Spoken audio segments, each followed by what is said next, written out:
দাঁড়াও নাহলে বসে পড়ো। আসসালামু আলাইকুম, কেমন আছেন আপনারা? বহুদিন দেখা সাক্ষাৎ হয় না, কি করি এখন তুমি আসিবা পারো না, ধরো ভালো হয় ঢাকা থাকিবা হাতে না হলে জেলখানা, ঠিক না? আপনারাও অনেকে জেলে গেছেন,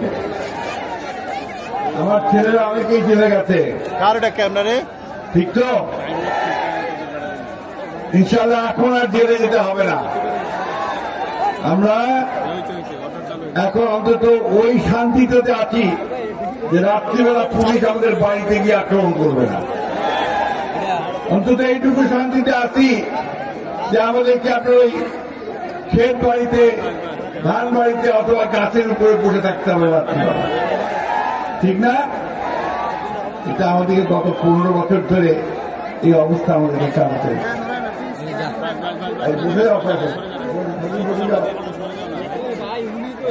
এই যে ভয়ানক একটা অবস্থা যে আমরা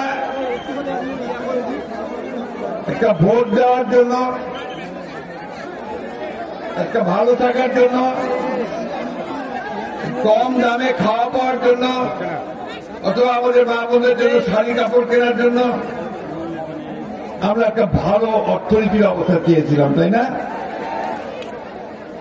আমরা 1971 সালে এখানে সবাই বেশিরভাগ হচ্ছে যুবক, তারা 71 সালের যুদ্ধ দেখে নাই, কিন্তু অনেকে আছেন প্রবীণ যারা 71 সালের যুদ্ধ দেখছেন। আমরা যুদ্ধ করেছি 71 সালে, আমরা যুদ্ধ করেছি আমাদের একটা স্বাধীন দেশ পাবো, পাকিস্তানিরা আর আমাদের অত্যাচার করতে পারবে না, পাকিস্তান আনন্দ বাহিনীর হাত থেকে রক্ষা পেয়েছিলাম যুদ্ধ করে, বুকে রক্ত দিয়েছিলাম, লক্ষ লক্ষ মানুষের শহীদ হয়ে গিয়েছিল। আমাদের হিন্দু মুসলমান ভাইরা আমরা ঘর বাড়ি ছেড়ে ভারতে চলে গিয়েছিলাম, আমরা সেটা ভুলি নাই। এই বাবা, তোমরা যদি কথা বলতে থাকবে আমি তো কথা বলতে পারবো না, প্লিজ পেছন দিকে কথা বলবে না। এখন আমরা যে ভারতে গেলাম, উদ্বাস্তু হয়ে গেলাম, আমাদের দেশের বাড়িঘর লুট হয়ে গেছে, পাকিস্তান আমাদের বাহিনীরা লুট করে নিয়ে গেছে। এরপর আমরা স্বাধীন হলাম যুদ্ধ করে, একটা দেশ পালাম, বাংলাদেশ স্বাধীন। আমাদের মনে আশা ছিল, ভরসা ছিল যে শেখ মুজিবুর রহমান আমাদের বড় নেতা, তিনি আমাদেরকে পাকিস্তান থেকে এসে একটা সুন্দর দেশ দিবেন, শান্তির দেশ, যেখানে আমরা পরস্পরের সঙ্গে ভাই ভাইয়ের মতো বাস করি, তাই না? দুর্ভাগ্য আমাদের, আমরা সেটা পাই নাই। ওই স্বাধীন হওয়ার পর থেকে কিন্তু শুরু হয়ে গেছে এই দেশে হানাহানি, কাটাকাটি, খুন, জখম, হিংসা। সবচেয়ে দুঃখজনক ব্যাপার, যে নেতাকে এত মানুষ ভালোবাসলো, যে দলটাকে লোক ভালোবাসলো আওয়ামী লীগ, সেই দলটাই আমাদের উপরে চড়া হয়ে গেল, এই দেশের মানুষের উপরে। আপনাদের অনেকের মনে থাকার কথা, তখন একটা দল ছিল এই বাংলা ঠাকুরগাতেও তৈরি হয়েছিল, জাসদ, রব সাহেবের জাসদ। এই দলটা অনেক থেকে বাইরে আসছিল, এই জন্য যে তারা মনে করছিল ওই সময় যেটা হচ্ছিল যে আওয়ামী লীগ ঠিকভাবে দেশ চালাতে পারতেছে না, দুর্নীতি করতেছে, চুরি করতেছে, মানুষকে খুন করতেছে, জখম করতেছে, গুম করে দিচ্ছে। সুতরাং তারা তখন বের হয়ে আসছিল। সেই জাসদকে তারা হত্যা করেছে প্রায় 30,000 মানুষকে ওই সময়, স্বাধীনতার পরে পরে। বাম রাজনীতি যারা করছে, এই তোমরা চুপচাপ বুঝবা প্লিজ।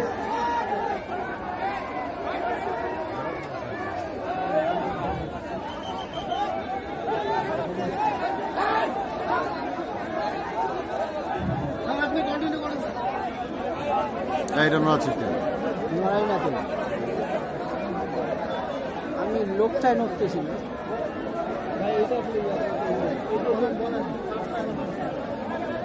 আমরা সেই বাংলাদেশটা পাই নাই যে আমরা চেয়েছিলাম আপনার 1971 সালে যুদ্ধ করতে গিয়ে। তো সেই সময় যুদ্ধের যে ঘোষণা তিনি দিয়েছিলেন, আপনাদের মনে থাকার কথা, পুরানা লোক যারা আছেন, সেই ঘোষণাটা কিন্তু কোন রাজনৈতিক দল দেয় নাই, রাজনৈতিক ব্যক্তিও দেয় নাই। ঘোষণা দিয়েছিলেন শহীদ প্রেসিডেন্ট জিয়াউর রহমান। এই জন্য আমরা বলি যে স্বাধীনতার ঘোষক জিয়াউর রহমান ঘোষণা দিয়েছিলেন। সেই জিয়াউর রহমান যখন দায়িত্ব নিলেন, সেই জিয়াউর রহমান দায়িত্ব নেওয়ার পরে তিনি দেশে ওই বহুদলীয় গণতন্ত্র ফিরে নিয়ে আসছিলেন। তার আগে শেখ মুজিব কিন্তু সব রাজনৈতিক দলকে বন্ধ করে দিয়ে নিষিদ্ধ, অত একটা দল থাকবে বাকশাল। এই যে আমার সামনে এরকম সাংবাদিক ভাইরা আছেন, তখন সমস্ত সংবাদপত্র বন্ধ করে দিয়েছিল।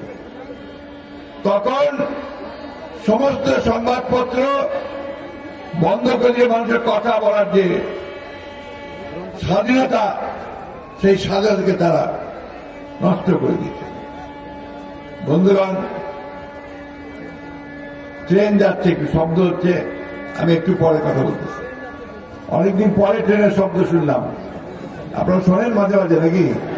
এই এলাকার লোক ট্রেন যায় না, রুইয়া যায়, তারপরে আপনার পঞ্চগড় যায়, তাই না ভাইয়া? এই জুবেল, আমরা চাচ্ছি এখানে আরো ট্রেন বসা জায়গা, এই এলাকার মানুষ আরো ভালোভাবে যাতায়াত করার সুযোগ পাক, এটা আমরা চাই, তাই না বন্ধুগণ? সেই স্বাধীনতা যখন পেলাম, সেটাও আপনার 1981 সালে এরশাদ সাহেব এটাকে জোর করে ক্ষমতা নিয়ে নিলেন, নিয়ে আবার আমাদের উপর অত্যাচার নির্যাতন শুরু করলেন। আমি কথাগুলো বলছি কারণ হচ্ছে কি, আমাদের একটু ইতিহাসটা জানা দরকার, অতীতটা জানা দরকার। রাতারাতি কিছু হয়ে যায় নাই, দীর্ঘকাল, দীর্ঘ বছর ধরে আমরা এখানে লড়াই করেছি, সংগ্রাম করেছি।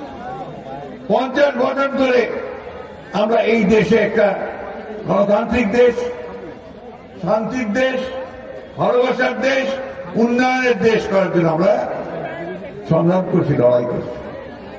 দুর্ভাগ্য আমাদের এই আওয়ামী লীগের হাতে যখন দ্বিতীয়বার ক্ষমতা আসলো 2008 সালে 9 সালে, তারপর আবার শুরু হলো অত্যাচার, নির্যাতন, নিপীড়ন।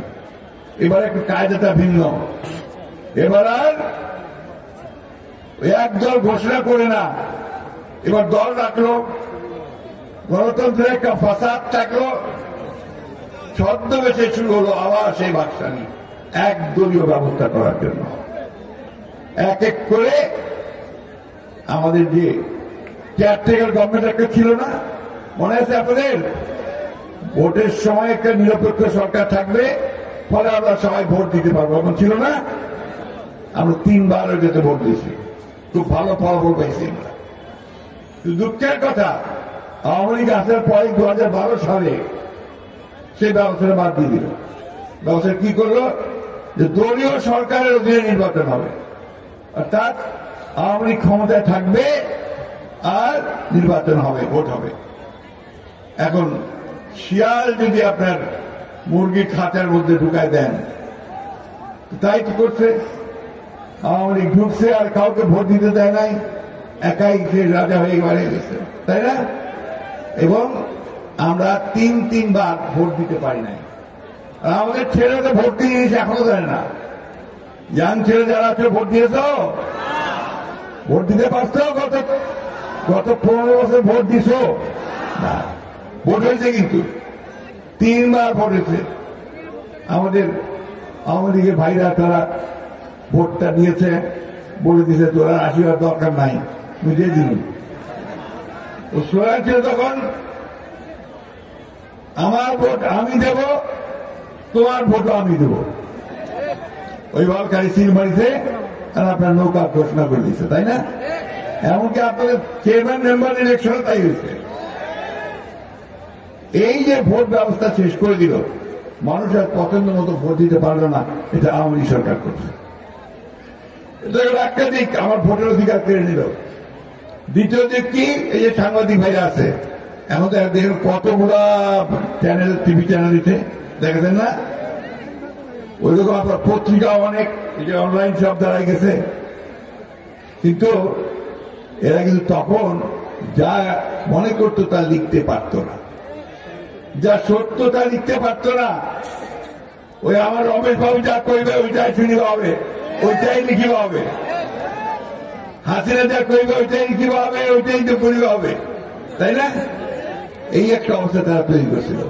আর আমরা যা বলবো সেই কথা ছাপানো যাবে না, সেই কথা বলা যাবে না, সেই কথা টিভিতে দেখানো যাবে না। এই করে আইনও তৈরি করলো যে ডিজিটাল সিকিউরিটি অ্যাক্ট। আমি কথাগুলো আপনাদের বলছি, একটু বোঝা দরকার ভাই।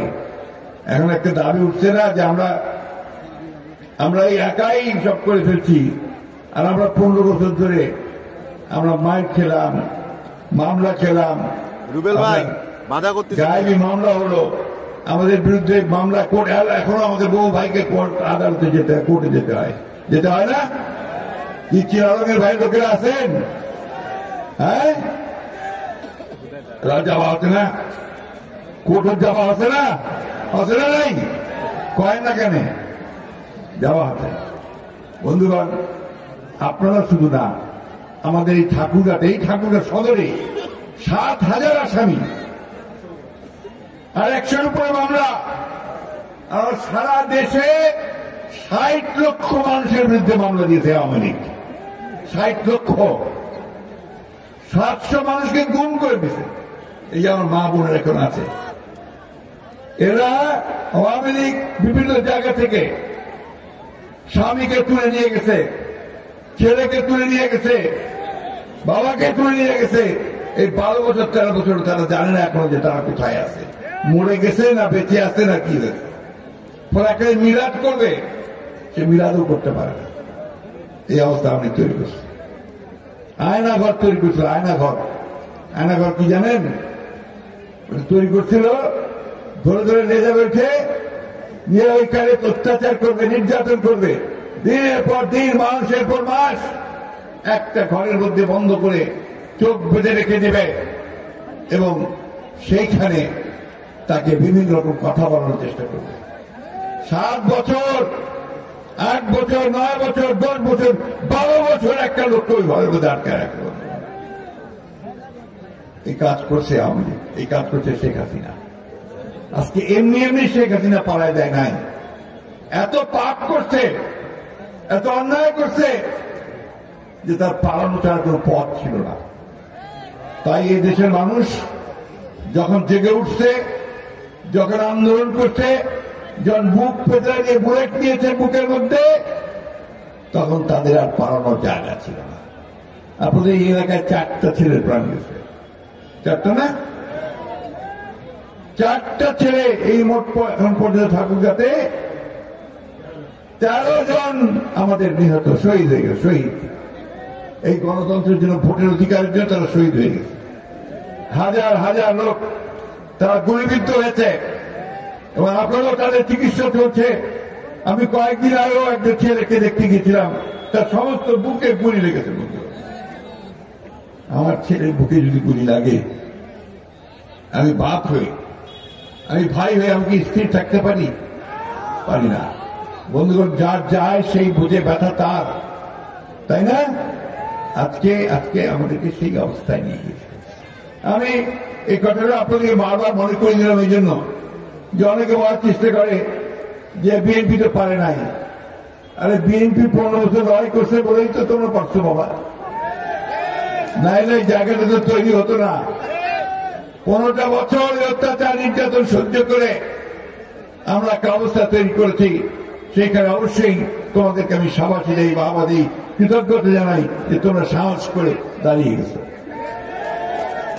এটাই হচ্ছে মুক্তির পথ। আর সেই কারণেই হাসিনাকে দেশ ছেড়ে পালাইছে ভাই, ভালো হয়েছে, রক্ষা করছো। আমরা তোমার সঙ্গে ঝগড়া করতে চাইনি। তুমি কি করতেছ এখন? ওই ভারতে বসে তুমি ষড়যন্ত্র করতেছ।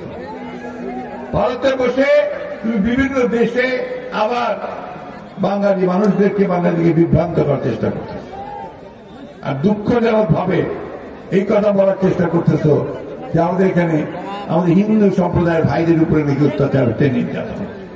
এই যে আমাদের মনোরঞ্জন দা এখানে আছে, নেপাল এখানে আছে, আমার দিদিরা, আমার মায়েরা, আমার মাসিরা আছে। বলেন তো দেখি, আপনাদের উপরে খুব বেশি নির্যাতন কিছু হয়েছে এখানে? হ্যাঁ, আপনাদেরকে কেউ ধমক দিয়েছে, কেউ বাড়ি দখল করে নিয়েছে? যাই না, এটাই হচ্ছে বাস্তবতা। কিন্তু এইটাকে এই লোকেরা এমন কথা বলে, এমন ভাবে মিথ্যা কথা বলার চেষ্টা করছে। এই ছেলেরা বসো, বসো সামনে, সব বসো, বসো।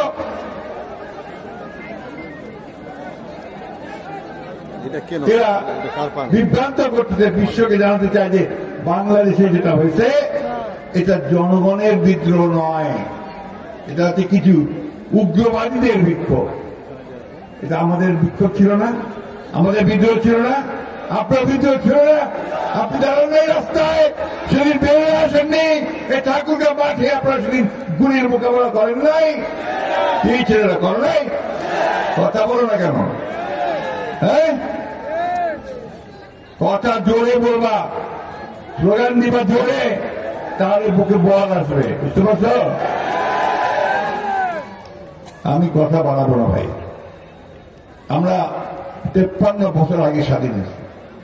আমাদের দুর্ভাগ্য যে আমরা এখন পর্যন্ত একটা ব্যবস্থা করতে পারলাম না, যে ব্যবস্থায় প্রতি 4 বছর বা 5 বছর পর পর আমরা একটা ভোট করব।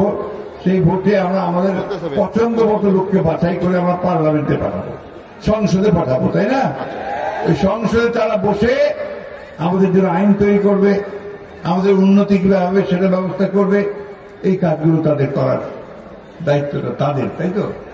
তো সেইখানে দুর্ভাগ্য আমাদের যে আমরা এতদিন সেটা করতে পারিনি। একটা সুযোগ আসছে আজকে, আমরা সেই সুযোগটা যেন সদ্ব্যবহার করতে পারি। বন্ধুগণ, হাসিনার অপকীর্তি, এই ফ্যাসিস্ট হাসিনার অপকীর্তি বর্ণনা করতে চাই, সারাদিন বর্ণনা করলেও শেষ হবে না। সে চুরি করছে, যে চুরি চিন্তা করা যায় না। ব্যাংকগুলোকে লুট করে শেষ করে দিয়েছে। 28,000 কোটি টাকা লুট করে একটা লোক নিয়ে গেছে, একটা লোক। প্রতি বছর 12,000 কোটি টাকা করে আপনার বিদেশে পাচার করছে। আর আমরা খাওয়া পাই না, আমাদের লোকজন বেতন পায় না, চাকরি পায় না, ব্যবসা পায় না, তাই না? তারা লুট করে এখন এমন আছে, খুব ভালো অবস্থায় আছে। বন্ধুগণ, হাসিনা বিচার ব্যবস্থাকে শেষ করছে। তখন আপনি বিচার পাইতেন না, ও কি বিএনপি করে, তাহলে দাও, ওকে 5 বছর জেল দিয়ে দাও, জামিন দিও না। আর অজ্ঞতা বাবুরা আমাদের কিছু ছেড়ে দিয়েছে, তাই না? দিছে না? এই একটা অবস্থা করছে আমাদের। বন্ধুগণ, তারা অর্থনীতি শেষ করেছে, জুডিশিয়াল সিস্টেম শেষ করেছে, আমাদের আইন শৃঙ্খলা বাহিনী, পুলিশকে ব্যবহার করছে তাদের নিজস্ব বাহিনী হিসাবে। কি ভুল বলছি নাকি? এটা করে তার গোটা রাষ্ট্র ব্যবস্থাকে শেষ করে দিয়েছে।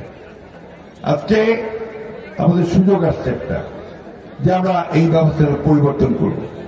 এটা আমরা আগেই চিন্তা করছিলাম, যে জন্য আমাদের নেত্রী দেশনেত্রী বেগম খালেদা জিয়া, যিনি ভিকটিম, 6 বছর জেলে ছিলেন, এই হাসিনা থেকে 6 বছর জেলে কাটিয়েছে বন্ধুরা। এবং যে ছেলে যিনি ছিলেন, সেটা মানুষ থাকতে পারে না। তার জেলের কারাগারের তার ঘরের মধ্যে ইন্দুর দৌড়াতো, নোংরা স্যাঁতস্যাঁতে ঘর, সেই ঘরের মধ্যে তাকে দেখা হয়েছিল 2 বছর। অনেকে সন্দেহ করে যে তাকে আপনার ধীরে ধীরে বিষ খাওয়ানো হয়েছিল, যে কারণে তার শরীর এত খারাপ হয়ে গেছে। আল্লাহর অশেষ রহমত, তিনি বেরিয়ে আসতে পারছেন এবং এখন একটা চিকিৎসার সুযোগ তিনি পাবেন। আমাদের নেতা তারেক রহমান, তাকে মিথ্যা মামলা দিয়ে, তাকে খুনের, হত্যার বিভিন্ন আসামি করে তাকে দেশ থেকে নির্বাসিত করে বিদেশে পাঠিয়ে দিয়েছে। আমাদের বিরুদ্ধে অসংখ্য মামলা, আমার একার বিরুদ্ধে 111টা মামলা ছিল। কয়েন দিকে 1-2টা মামলা হলে আমার কি অবস্থা হয়, যদি 111টা মামলা হয় আমরা বাঁচিবা পারি? ওইটা আমার অবস্থা করেছে। আমি 11 বার জেলে গেছি, 11 বার। আমার তো এরকম যাওয়ার কথা না। আমি তো চুরি করি নাই, ব্যাংক লুট করি নাই, কাউকে মারিও নাই, কাউকে খুনও করি নাই। কেন? বিএনপি করুন, বিএনপি করি অপরাধ। বন্ধুগণ, আজকে সেই অবস্থার অবসান হয়েছে, শেষ হয়েছে। এখন একটা নতুন বাংলাদেশ আমরা তৈরি করতে চাই। আমাদের নেতা তারেক রহমান সাহেব বলেছেন, ওই যে ম্যাডাম 2016 সালে একটা ভিশন 2030 বলে একটা সংস্কারের রূপরেখা দিয়েছিলেন, ভিশন 2030।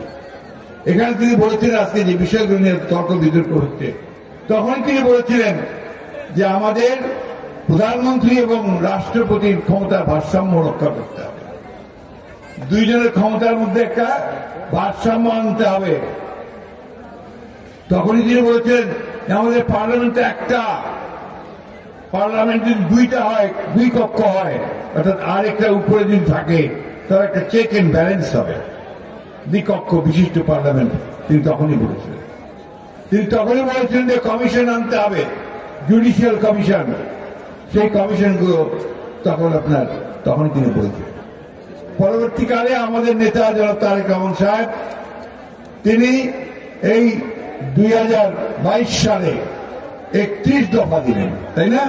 এটা আমরা একা দেয়নি, সমস্ত রাজনৈতিক দলগুলো একসাথে থেকে। এই তোমাদেরকে অসুবিধা হচ্ছে বাবা? সমস্যা কি? এই যে ভাই, আপনারা বসেন।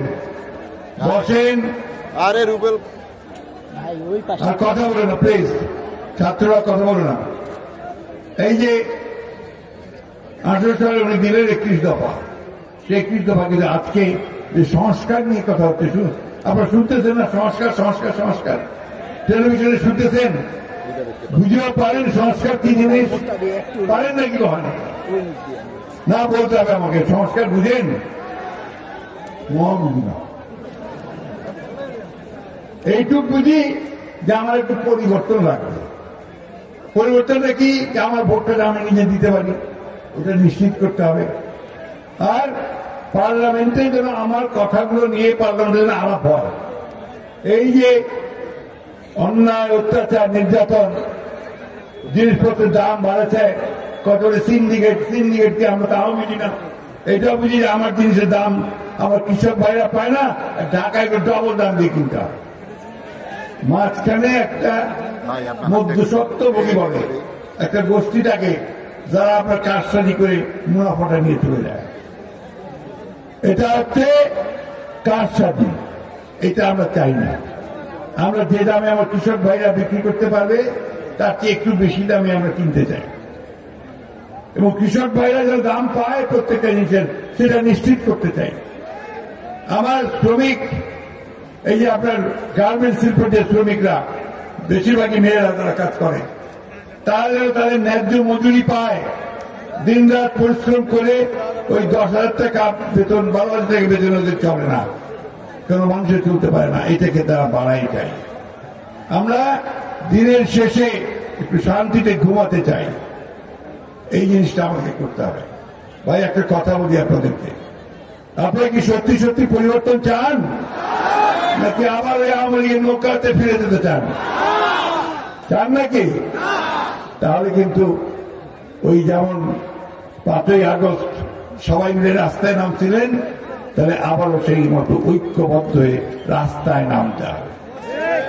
রাস্তায় নামতে হবে নিজের অধিকার আদায়ের জন্য, ভোটের অধিকার আদায়ের জন্য, ভাতের অধিকার টানার জন্য, এবং ন্যায় বিচার পাওয়ার জন্য, সামাজিক মর্যাদা পাওয়ার জন্য। আমি একটা কথা বলি ভাই, একটা কথা মনে রাখতে হবে আপনাদের। আমাদের যে হিন্দু সম্প্রদায়ের বোনেরা এখানে আছে, ভাইয়েরা আছে, আর আমার এদিকে আমার মুসলমান বোনেরা আছে, মায়েরা আছে। আমাদের কোনো পার্থক্য আছে? একটাই পার্থক্য, যে ধর্ম চর্চাটা আলাদা, তাই না? কিন্তু যখন পূজা হয় তখন আমাদের মায়েরা, বোনেরা, আমাদের ছেলেরাও কি দেখতে যায়, তাই না? আর আমাদের যখন আপনার ঈদের অনুষ্ঠান হয় তখন সেবাই খাওয়া আমাদের হিন্দু ভাই বোনেরা সবাই আসে না বাড়িতে বাড়িতে? এই একটা সুন্দর সম্পর্ক নিয়ে আমরা এখানে তৈরি হয়েছি। এই যে সাম্প্রদায়িক একটা সম্প্রীতি, এটা পৃথিবীর অন্য কোনো দেশে নাই, ভারতেই নাই, কিন্তু বাংলাদেশে সেই সম্প্রীতি আছে। সুতরাং আমাদেরকে এখানে কেউ ওই ধরনের কথা বলে যেখানে আপনার সাম্প্রদায়িকতা হচ্ছে, এটা মানতে আমরা রাজি নই।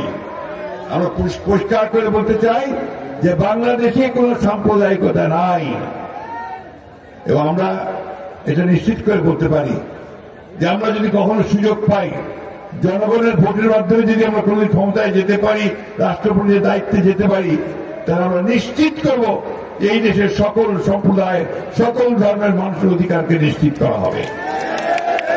আমরা নিশ্চিত করব আমার কৃষক যারা ফসলের ন্যায্য মূল্য পায়, সেটা আমরা নিশ্চিত করব। আমার শ্রমিক ভাই তার যে ন্যায্য হিস্সা পায়, সেটা আমরা নিশ্চিত করব। আর বিনা কারণে ওই গায়েবী মামলা, এটা যেন কোনোদিন না হয়। বিনা কারণে মানুষকে হত্যা করা, খুন করা, এটা যেন আর বাংলাদেশে কোনোদিন না হয়। বন্ধুগণ, আজকে অনেক কিছু শুরু হয়েছে। আমাদের কিছু কিছু মানুষ এখন বিভিন্ন রকম কথা বলতেছে, এই কথাগুলো বলা বন্ধ করেন। বিশেষ করে যারা দায়িত্বশীল জায়গায় আছেন, তারা ভুল কথা বলে, উত্তেজনামূলক কথা বলে, বিভ্রান্তি ছড়ায় দেশের মানুষকে আর বিভ্রান্ত করবেন না। অনেক হয়েছে, আমরা অনেক কষ্ট করেছি, অনেক রক্ত দিয়েছি, এবং অনেক আমরা কষ্ট ভোগ করেছি। তাই আজকে আমাদের কাছে যেটা সবচেয়ে বড় প্রয়োজন, আমরা শান্তিতে থাকতে চাই, আমরা শান্তিতে একটা নির্বাচন করতে চাই। সেই নির্বাচনে আমরা ভোট দিয়ে আমাদের যাকে পছন্দ তাকে আমরা নির্বাচিত করতে চাই, এবং তারা আমাদের সরকার ব্যবস্থার পরিবর্তন আনবে, চুরি চামারি বন্ধ করবে, দুর্নীতি বন্ধ করবে, ঘুষ বন্ধ করবে, গুন্ডাবাজি বন্ধ করবে, দখলদারি বন্ধ করবে। দখলদারদের আপনারা সহ্য করবেন না, যারা জোর করে চাঁদাবাজি করে তাদেরকে সহ্য করবেন না। আমি আপনাদের অনুরোধ করব, যদি এমন কেউ করে তাদেরকে ধরে আপনার পুলিশের হাতে সমর্থ করবেন। এটা কখনই করা যাবে না, করতে দিবেন না। আপনার উপরে নির্ভর করবে যে আপনার দেশটা কিভাবে চালাবেন। সেই দেশটা আমাদের কি, আমাদের দেশ, এটা কারো বাপের দেশ না। ওই একটা গানটা শুনছেন না, একটা গান হচ্ছে একটু ভারতে, দেশটা তোমার বাপের নাকি, হইতে গানটা হইতে এতে দেশটা কারো বাপের না। হ্যাঁ ভাই, এটা আমার রক্তে পানি করা দেশ। আমরা সবাই জান দিয়ে পেয়েছি বাংলা, কারো দানে পাওয়া নয়। আমরা দান পাইনি, এটা আমরা প্রাণ দিয়েছি, জান দিয়েছি, রক্ত দিয়েছি। সেই বাংলাদেশ আমাদের। বন্ধুগণ, সেই বাংলাদেশের জন্য আমরা সব সময় প্রস্তুত আছি। আমি বুড়া হয়ে গেছি, বুড়া হয়ে যাচ্ছি। আমি আমার সারাটা জীবন এই লড়াই সংগ্রামের মধ্যে আছি। একটা মাত্র লক্ষ্য আমার, যে আমি যেন বাংলাদেশের সত্যিকার অর্থেই একটা নির্যাতন মুক্ত, শোষণ মুক্ত, শান্তিময়, প্রেমময় একটা বাংলাদেশ দেখতে পারি। সেটাই হবে আমাদের উপযুক্ত প্রাপ্তি। তাই অনুরোধ করব, আমরা কারোর প্রতিহিংসা চালাতে চাই না, আমরা কারোর প্রতিশোধ দিতে চাই না।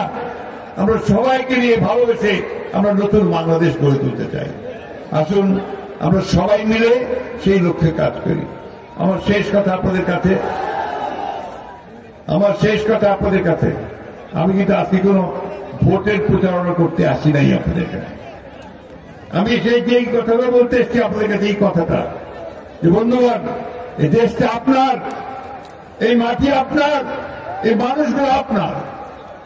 আপনাকে থেকে রক্ষা করতে হবে, আপনাকে আপনার দেশের জন্য, মানুষের জন্য দরকার আরেকটা লড়াই লড়তে হবে যদি প্রয়োজন হয়। তাই আসুন আমরা আগামী দিনগুলোতে আমরা ঐক্যবদ্ধ হই। আমাদের নেতা তারেক রহমান এখনো দেশে ফিরে আসেননি। আমরা চাই যে তিনি অতি দ্রুত আমাদের মাঝে ফিরে আসুক। যারা যারা বাইরে আছেন তারা সবাই ফিরে আসুক। দেশের হচ্ছে বেগম খালেদা জিয়া চিকিৎসার জন্য যাবেন, তিনি সুস্থ হয়ে আসুক। আমরা সবাই একজোটে একসাথে এই বাংলাদেশকে সত্যিকার অর্থেই একটা শহীদ জিয়ার আমাদের যে স্বপ্ন, সেই সুন্দর স্বপ্নময় দেশ, একটা গণতান্ত্রিক দেশ, একটা বহুদলীয় গণতন্ত্রের দেশ, একটা ভবিষ্যতে আরো উন্নতি করব, সেই আশার একটা দেশ তৈরি করতে চাই। সবাইকে, আপনাদের বিশেষ করে আমার ঠাকুরগাঁও সদরের ভাইদেরকে আমি আন্তরিকভাবে ধন্যবাদ অভিনন্দন জানাতে চাই যে আপনারা কষ্ট করে এসেছেন, শান্তিপূর্ণভাবে শৃঙ্খলার সঙ্গে সবাই ফিরে যাবেন এই অনুরোধ দেখে আপনাদের ধন্যবাদ শেষ করছি। আসসালামু আলাইকুম, খুদা হাফেজ।